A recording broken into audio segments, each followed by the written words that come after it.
noite, tudo bem? Estou aqui de volta hoje para falar de uma parte do corpo que quase ninguém dá muita importância. Mas quando dá problema e quando dói, todo mundo se lembra e reclama bastante. Sabe o que é? Joelhos. Então, quando a gente pensa nos joelhos, o que faz lembrar? Primeiro, eu acho que a gente lembra um pouco de súplica, porque nas igrejas geralmente tem aquele negócio assim que chama genuflexório, e as pessoas se ajoelham ali para suplicar, para orar, etc.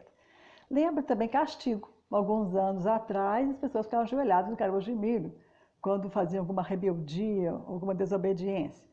Ou então a reverência.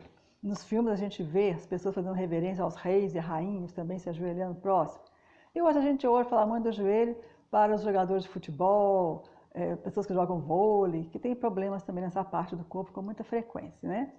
Mas, de qualquer forma, os joelhos fazem realmente parte importante do nosso corpo, uma função realmente muito fundamental. É a maior articulação do corpo e uma das mais complexas na sua função. E também sustenta os membros inferiores, sustenta o peso do corpo, principalmente nas movimentações, e permite o movimento de flexão e de extensão. E também as mulheres falam um pouco do joelho, sabe quando? Quando estão experimentando um vestido e dizem assim, um pouco abaixo do joelho, um pouco acima do joelho, ou bastante acima do joelho. Aí a gente lembra do joelho nessas horas. Mas o que tem a ver o joelho com as relações emocionais? Então, dentro da metafísica, a gente pode entender o seguinte, o joelho ele simboliza as nossas possibilidades de ser flexíveis nos nossos posicionamentos. Então, as pessoas que são muito rígidas, que têm dificuldade de aceitar as novidades ou dificuldade de ser contrariadas, geralmente apresentam qualquer problema no joelho, que tem também essa simbologia e essa função de ser flexível.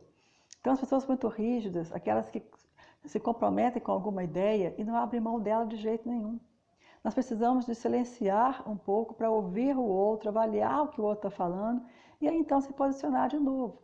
Mas as pessoas que são muito rigorosas e que querem fazer tudo ao seu modo, o seu ritmo, né, e as suas vistas, fica difícil até se relacionar. Pessoas inflexíveis. Então essas pessoas podem ter realmente problemas nos joelhos, até por causa desse rigor, né, dessa forma de se posicionar na vida. Então, pessoas também que se desrespeitam, pessoas que são rigorosas, que são rígidas consigo mesmas, que fazem coisas além do que deviam fazer.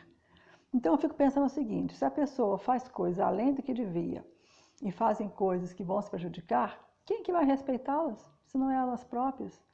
Então as pessoas estão sempre à disposição dos outros, sempre se sacrificando pelos outros e sempre se deixando de lado. Isso também pode refletir, essas atitudes contínuas podem também ser refletidas no físico com problemas no joelho. E também pessoas que suportam contrariedades, suportam sentimentos, né, são feridas na alma o tempo todo, são criticadas, vivem conflitos permanentes, insatisfações contínuas. Essas pessoas também podem ter nos joelhos o reflexo desse mal-estar, dessa insatisfação, né, desse desconforto emocional ao longo do tempo. Podendo ocorrer inflamações, estiramento, rompimento dos ligamentos, né, algum acidente que pode favorecer isso tudo.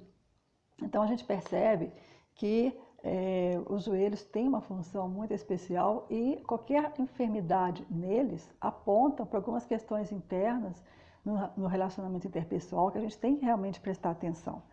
E são pessoas também que têm medo de recomeçar, medo de fazer coisas novas, insegurança de dar certo ou de não dar certo. E também são pessoas, muitas vezes, que são presas, são encarceradas no orgulho. Elas percebem que falharam em alguma coisa, mas não têm a disponibilidade interna de assumir essas falhas, de assumir que erraram, que falharam, mesmo que sem querer. Talvez por se sentirem que vão fraquejar, né, que vão parecer fracas diante dessa situação. Mas eu penso exatamente o contrário. Só as pessoas que são realmente fortes é que têm a coragem de assumir a falibilidade, que é a própria do ser humano, tomar para si as responsabilidades de alguma coisa que não deu certo, né? E se desculpar e retomar e até aproveitar dos erros, das falhas para fazer coisas melhores. Então essas pessoas, na verdade, elas não são fracas, elas são fortes, porque têm coragem para fazer isso. Elas não estão encarceradas no orgulho, que não percebe que errou, não admite o que errou e continua fazendo errado o resto da vida só para não parecer fraco. Então eu quero deixar aqui um pensamento para você refletir um pouco. O sofrimento, ele pode tanto nos construir como nos destruir, dependendo da forma como você percebe e você vive essas situações. Se você aproveitar do sofrimento, das suas falhas e fazer disso um adubo para você plantar novas sementes, você vai colher frutos novos. Agora, se você ficar encarcerado no orgulho ou até mesmo no próprio sofrimento, você não vai plantar nada, não vai sair do lugar e vai repetir os mesmos erros continuamente, evitando, né, roubando de você mesmo a possibilidade de ser uma pessoa melhor, de aprender com os erros nessa dinâmica, né, de falibilidade que é a própria do ser humano. Então, sair desse orgulho, reconhecer as falhas e aprender a ser flexível dentro de um limite. Isso é importante. Gostaria que você pensasse bastante nessas coisas e usufruísse um pouco disso tudo que eu falei. Muito obrigada pela atenção e até a próxima.